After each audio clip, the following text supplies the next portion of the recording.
Hello students, welcome to first academy. நான் உங்கள் பாலபேசுகிறேன். இப்போ வந்து பார்த்தீங்கன்னா விஜய் அவர்கள் வந்து மே 7ஆம் தேதி நேர் உள் விளையாட்டு அரங்கத்தில் வந்து முதலமைச்சராக வந்து பதவி ஏற்க போகிறார் அப்படின்ட்டு நியூஸ் வந்திருக்கு. ஓகேவா? விஜய் வந்து டிஎன்பிசிக்கு வந்து என்னெல்லாம் வந்து பண்ணுவார் அப்படின்னு சொல்லியிருக்காரு அப்படிங்கிறது பார்ப்போம். அது மட்டும் இல்லாமல் உங்களுக்கு நிறைய டவுட் இருக்கும்.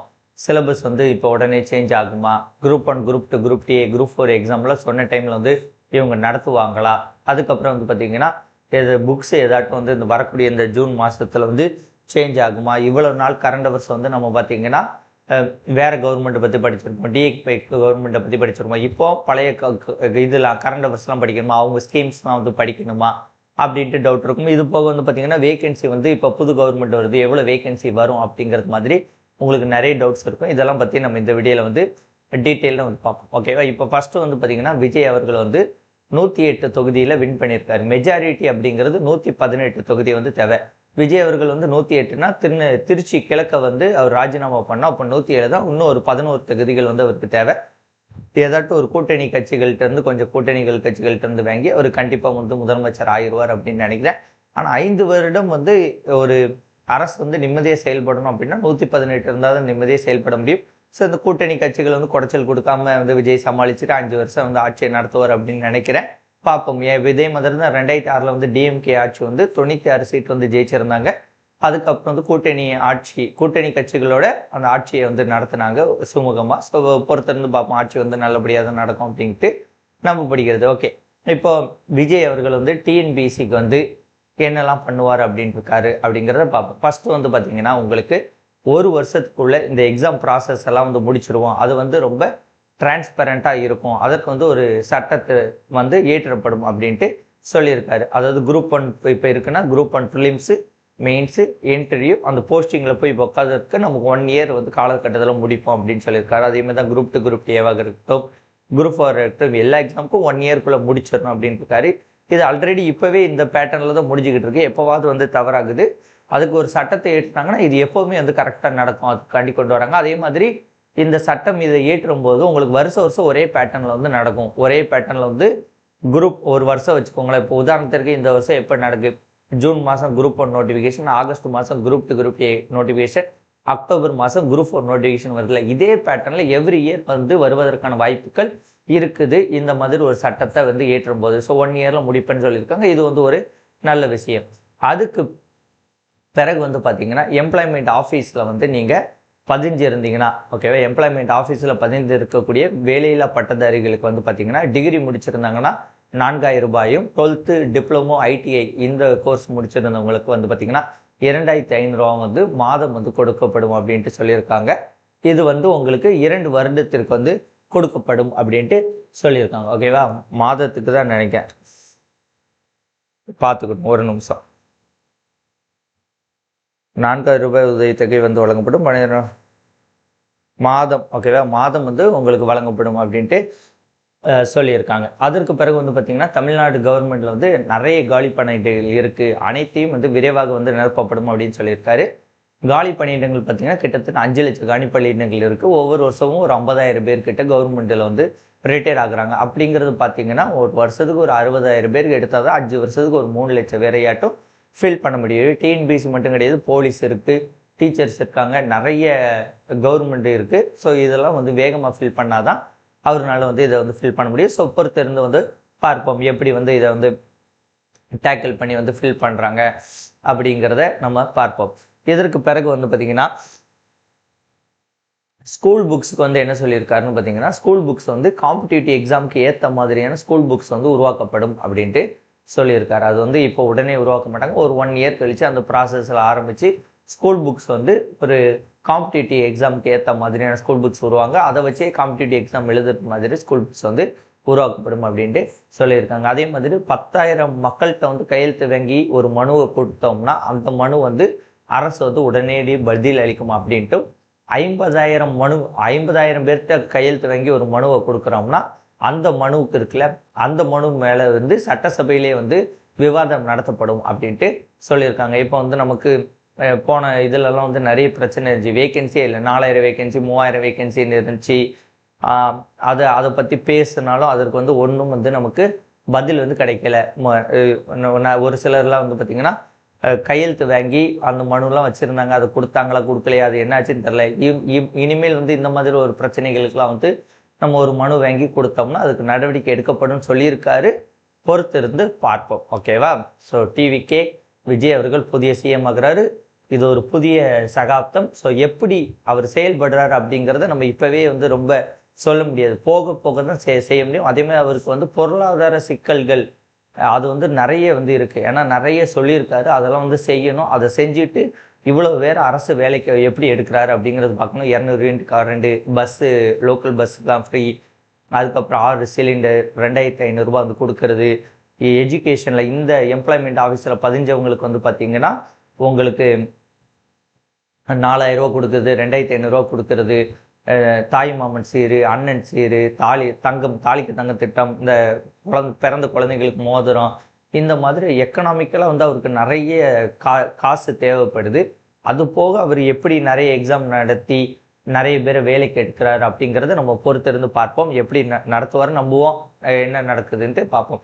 ஓகே, இப்போ வந்து குரூப் 4 சிலபஸ் மாறுமா அப்படின்னு கேட்டிங்கன்னா 100% உங்களுக்கு பார்த்தீங்கன்னா சிலபஸ்லாம் மாறாது. இப்போ என்ன சிலபஸ் இருக்கோ அதே சிலபஸை வந்து படிங்க. ஏன்னா 100% சிலபஸ் மாறாது. இவங்க ஆட்சி அமைச்சு சட்டசபையில் வந்து முதல் பட்ஜெட்டை தாக்கல் பண்ணுவதற்கே ஆகஸ்ட் செப்டம்பர் ஆயிரும். அதுக்குள்ளே உங்களுக்கு குரூப் 1 எக்ஸாம், குரூப் 2 குரூப் டிஏ எக்ஸாமுக்கான நோட்டிஃபிகேஷன்லாம் வந்துடும். அதனால இந்த சிலபஸ் குரூப் 1 குரூப் 2 குரூப் 4க்கெல்லாம் சிலபஸ் வந்து இந்த டைம் வந்து மாற்ற மாட்டாங்க. ஆனுவல் பிளானர் வந்து நெக்ஸ்ட் டைம் வேணால் சிலபஸ் வந்து மாற்ற வாய்ப்பு இருக்குது. இப்போதைக்கு வந்து சிலபஸ் வந்து மாற்றம் அப்படிங்கிறது கிடையாது. நீங்கள் இப்போ என்ன படிச்சுக்கிட்டீங்களோ அதே வந்து நல்லா வந்து படிங்க. ஓகேவா? அதுக்கு அடுத்தது ரெண்டாவது வந்து குரூப் 1 குரூப் 2 குரூப் 4 எக்ஸாம் நடக்குமான 99% நடக்கும். 1% நடக்காது. நான் அப்படி ஏன் சொல்கிறேன்னா, இப்போ விஜய்க்கு அவர்களுக்கு 108 தான் இருக்குது. அவர் வந்து 118 பெரும்பான்மையை நிரூபிக்கணும். அவர் பெரும்பான்மையை நிரூபிக்க முடியாத பட்சத்தில் வந்து ரெண்டாவது கட்சி யார் அப்படின்ட்டு பார்ப்பாங்க. அதிக சீட்டு உள்ளது, அதிக சீட்டு ரெண்டாவது தனியாக உள்ள கட்சி வந்து திமுக தான். அவங்க தான் இப்போ எதிர்கட்சியாக வரப்படுறாங்க, அவங்க தான் இருக்காங்க. அப்போ அவங்களை கூட்டி நீங்கள் ஆட்சி அமைக்கிறீங்களான்னு கேட்பாங்க. யாருக்குமே சப்போர்ட் இல்லை அப்படின்னா வந்து குடியரசுத் தலைவர் ஆட்சிக்கு விட்டுட்டு ஆளுநர் தலைமையில் வந்து மேற்பார்வையில் பார்த்துக்கிடுவார். அது 6 மாதம் கழிச்சு ரீஎலெக்ஷன் நடக்கும். இந்த மாதிரி சம்பவம் வந்து இது வரைக்கும் நடந்ததில்லை. எனக்கு தெரிஞ்சு ஏதோ 1952 ஏதோ ஒரு டைம் தமிழ்நாட்டில் நடந்திருக்கு, அந்த மாதிரி சொன்னாங்க. எனக்கு தெரிஞ்சதில்லை. ஒரு கூட்டணியை அமைச்சாட்டு ஆட்சியை ஓட்டிடுவாங்க 5 வருஷம். நடந்ததில்லை. அப்படி நடந்தால் அந்த 1% தான் வாய்ப்பு இருக்குது. எக்ஸாம்லாம் தள்ளி போகும். மற்றபடி வந்து எக்ஸாம்ஸ்லாம் வந்து கண்டிப்பாக வந்து நடக்கும். வேகன்சி அப்படிங்கிறது பார்த்தீங்கன்னா உங்களுக்கு நிறைய வேகன்சி வர வாய்ப்பு இருக்குது. ஏன் நான் சொல்கிறேன்னா, ஜூலை 2025 வந்து நமக்கு எக்ஸாம் முடிஞ்சிருக்கு. இப்போ வந்து பார்த்தீங்கன்னா இந்த டிசம்பர் 2026 தான் குரூப் 4 நடக்க போகுது. அப்போ அங்கேருந்து இங்கே பார்த்தீங்கன்னா கிட்டத்தட்ட எத்தனை 1.5 வருஷம். அதுக்கப்புறம் ரிசல்ட் வந்து ஒரு 2-3 மாதம் ஆகும். அப்போ உங்களுக்கு கிட்டத்தட்ட இந்த எக்ஸாமுக்கு வந்து ஒரு எக்ஸாமுக்கு இன்னொரு எக்ஸாமுக்கு ஒரு 1.8 1.5 வருஷம் 2 வருஷம் வந்து ஆக போகுது. ஸோ 2 வருஷத்தில் அப்படிங்கும்போது உங்களுக்கு வேகன்சி வந்து கண்டிப்பாக நிறைய தான் இருக்கும். ஒரு 10,000 மினிமம் எதிர்பார்க்கப்படுகிறது.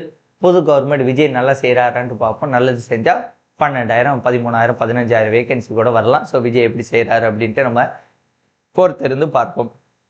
புக்ஸை பொறுத்த வரைக்கும் இப்போதைக்குள்ளெல்லாம் உங்களுக்கு வந்து புக்ஸ் வந்து மாறாது. ஓகேவா? புக்ஸ்லாம் வந்து இப்போதைக்குள்ள மாற வாய்ப்பு இல்லை. புக்ஸ் வந்து நெக்ஸ்ட் இயர் தான் வந்து மாறும். இப்போ வந்து ஃபஸ்ட்டு செகண்ட் தேர்ட் ஏதோ மாறுதுமே ஏதோ சொல்லியிருந்தாங்க. ஸோ நெக்ஸ்ட் இயர் தான் புக்ஸ் மாறும். அந்த புக்ஸை வந்து ஒரு காம்படிட்டிவ் எக்ஸாமுக்கு ஏற்ற மாதிரி புக்ஸை உருவாக்குறாரு அப்படிங்கிறத நம்ம பொறுத்து இருந்து தான் பார்க்கணும். அதேமாதிரி கரண்ட் அவர்ஸில் வந்து இப்போ வந்து எல்லாரும் வந்து மு.க. ஸ்டாலின் அவர்களுடைய திட்டங்கள் நம்ம நிறைய படிச்சிருப்போம். டிஎம்கே ஆட்சியோட திட்டங்கள். அந்த திட்டங்கள்லேருந்துலாம் கேள்வி வருமானு கேட்டிங்கன்னா பெரும்பாலும் வராது. ஏடிஎம்கே டிஎம்கே ரிலேட்டடான திட்டங்கள்லேருந்து கேள்வி வராது. ஆனால் அண்ணா, பெரியார், எம்ஜிஆர், கலைஞர் கொண்டு வந்தது, ஜெயலலிதா அம்மா கொண்டு வந்த திட்டங்கள்ல இருந்து கூட கேள்விகள் வந்து வரலாம். ஓகேவா? அதே மாதிரி டிவிக்கே வந்து என்னெல்லாம் சொல்கிறாங்க அப்படிங்கிறத பார்த்துட்டு அவங்க பட்ஜெட்டில் சொல்கிறது அல்லது அவங்க இப்போ கொண்டு வந்திருக்கக்கூடிய திட்டங்கள் ஏதாட்டும். அதே மாதிரி ஒரு சில முக்கியமான திட்டங்கள்லாம் யார் கொண்டு வந்தாலும் கேட்பாங்க. ஓகேவா? ஆனால் எல்லாத்தையும் வந்து கேட்க மாட்டாங்க. இப்போ உதாரணத்துக்கு இந்த பெண் குழந்தைகள் ரிலேட்டடாக உள்ளது, உமன் ரிலேட்டடாக உள்ளதெல்லாம் வந்து யார் கொண்டு வந்திருந்தாலும் அந்த கரண்ட் அஃபேர்ஸ் கேட்பாங்க. இந்த காலை உணவு திட்டம் இது கேட்க மாட்டாங்க, மதிய உணவு திட்டம் கேட்காங்க. ஏன்னா கரண்ட் அஃபேர்ஸை பொறுத்தவரைக்கும் பழசு பெரும்பாலும் கேட்க மாட்டாங்க. அண்ணா, பெரியார், எம்ஜிஆர், காமராசர், ஜெயலலிதா இருந்து 1-2 கேட்கலாம், கலைஞர்லேருந்து 1-2 கேட்கலாம். அது வந்து பார்த்துக்கிடும். ஓகேவா? மேக்சிமம் மு.க. ஸ்டாலின் அவர்கள் அந்த இதில் நடந்ததுலேருந்து கேட்க வாய்ப்புகள் இல்லை. விடியல் பயண திட்டம், இந்த காலை உணவு திட்டம், அடுத்தது இந்த மாணவர்களுக்கு வழங்கக்கூடிய உதவித்தொகை, இந்த மாதிரி அவங்க ஸ்கீம்ஸ் நிறைய கொண்டு வந்திருக்காங்க. அதை பற்றி அதை ஸ்பெசிஃபிக்காக அதை டீட்டெயிலாக வந்து கேட்பதற்கான வாய்ப்புகள் குறைவு. ஓகே ஓகே இன்னும் ஒரு சில விஷயங்கள் வந்து நான் சொல்ல மறந்துருந்தா பார்த்துக்கிறேன். நான் 4000 ரூபா டிகிரி படித்தவங்களுக்கு 2500 ரூபா வந்து டிப்ளமோ படித்தவங்களுக்கு சொல்லியிருக்கேன். 2 வருஷத்துக்கு அதுக்கே நிதி நிறைய ஆகும். பார்ப்போம், பொறுத்திருந்து பார்ப்போம். அதுக்கப்புறம் வந்து இன்னொரு இது வந்து போட்டிருப்பாங்க, முதல்வர் மக்கள் சேவை நண்பரா? ஆமாம், முதல்வர் மக்கள் சேவை நண்பர் திட்டத்தில் முதலமைச்சர் மக்கள் சேவை நண்பர் திட்டத்தின் கீழ் ஒவ்வொரு கிராம பஞ்சாயத்து மற்றும் நகர உள்ளாட்சிகளில் 5 லட்சம் இளைஞர்கள் நிரந்தர பணியாளர்களாக நியமிக்கப்பட்டு அவர்களுக்கு மாத ஊதியமாக 18,000 ரூபாய் வழங்கப்படும். பெர்மனெண்ட் ஜாப்ட்டாங்க, 18,000 ரூபாங்கிறாங்க, 5 லட்சம் பேருங்கிறாங்க. இது வந்து ஈஸி பாசிபிளா, இது வந்து கிட்டத்தட்ட ஒரு குரூப் 4 கவர்மெண்ட் ஜாப் தான். இவங்க கவர்மெண்ட் ஜாபுக்கு 10,000 பேர் தான் வருஷத்துக்கு எடுக்கிறாங்க. அது எத்தனை, ஒரு 10,000 பேர் தான் எடுக்கிறாங்க. அது சம்பளம் 25,000 ரூபாய் தான். ஆனால் இது வந்து 5 லட்சம் பேர் எடுக்கிறோம், 18,000 ரூபாய் நிரந்தர சம்பளம் கொடுக்குறாங்கிறாங்க. இது எப்படி பாசிபிள்னு தெரியல. ஆனால் இது வந்துச்சுன்னா கவர்மெண்ட் ஜாப் வந்து வீட்டுக்கு ஒரு கவர்மெண்ட் ஜாப் அளவுக்கு எல்லாருக்கும் 5 லட்சம்னா 5 லட்சம் குடும்பமாச்சு இல்லை. இது போல் டிஎன்பிஎஸ்சி தனியாக நடத்து. ஆனால் இந்த கவர்மெண்ட் ஜாப்புக்கு வந்து எக்ஸாம் வைப்பாங்களா இல்லையா அப்படிங்கிறதெல்லாம் தெரில. இது கவர்மெண்ட் ஜாப் மாதிரி அவங்க சொல்லலை, புரியுதா? நிரந்தர பணியாளர்கள் நியமிக்கப்பட்டு அவர்களுக்கு மாத ஊதியமாக 18,000 ரூபாய் வந்து வழங்கப்படும். இந்த பணியாளர்கள் மாநில அரசின் சேவை மற்றும் திட்டங்கள் அனைத்து வீடுகளுக்கும் வந்து சென்று சேர்வதை உறுதி செய்வார்கள். அரசுக்கும் இளைஞர்களுக்கும் இடையிலான இந்த கூட்டு முயற்சி அரசு நிர்வாகம் சிறப்பாக செயல்பட, அதாவது கவர்மெண்ட் கீழே செயல்படக்கூடிய ஒரு அமைப்பு மாதிரி. அது 5 லட்சம் பேர் எடுக்கிறாங்கிறாங்க, 18,000 ரூபாய் கொடுக்குறாங்க. இதை எக்ஸிக்யூட் பண்ணுறது வந்து பார்ப்போம் எப்படி பண்ணுறாரு. கொஞ்சம் சிரமம் தான், எக்ஸிக்யூட் பண்ணுறாரா அப்படிங்கிறத பார்ப்போம். ஓகேவா? அது சிலபஸ் மாறாது, எல்லாம் சொல்லிட்டாங்க. அடுத்து 8th பே கமிஷன் அப்படிங்கிறது இன்னும் கொஞ்ச நாளில் வந்துடும் நினைக்கிறேன். ஓகேவா? அது இந்த வருஷம் சென்ட்ரல் கவர்மெண்ட் அமெண்ட்மெண்ட் பண்ணிடுவாங்க. நெக்ஸ்ட் வந்து தமிழ்நாட்டுக்கு வரும். அப்படி வந்துச்சுன்னா அந்த குரூப் 4 சேலரிலாம் கிட்டத்தட்ட ஒரு 10-12,000 ரூபாய்னு கூட. இப்போ ஒரு 25,000 கிட்ட இருக்குன்னா 35,000-37,000 ரூபாய் வரைக்கும் வந்து வருவதற்கான வாய்ப்புகள் பே கமிஷனுக்கு பிறகு ரொம்ப அதிகமாக வந்து இருக்குது. ஓகே, விஜய் ஆட்சி எப்படி நடக்குதுன்ட்டு பொறுத்திருந்து பார்ப்போம். நிறைய திட்டங்கள் இருக்கு, அதெல்லாம் எப்படி பண்றாரு அப்படின்னு பார்ப்போம். நம்மளை பொறுத்த வரைக்கும் 5 வருஷமும் விஜயோட ஆட்சியில் 5 வருஷமும் TNPSC group 1, group 2, group 4 police exam, teachers எக்ஸாம்லாம் நடக்கணும். எல்லாம் நடக்கிறது மட்டும் இல்லாமல் வேகன்சி கொஞ்சம் நிறைய போடணும்.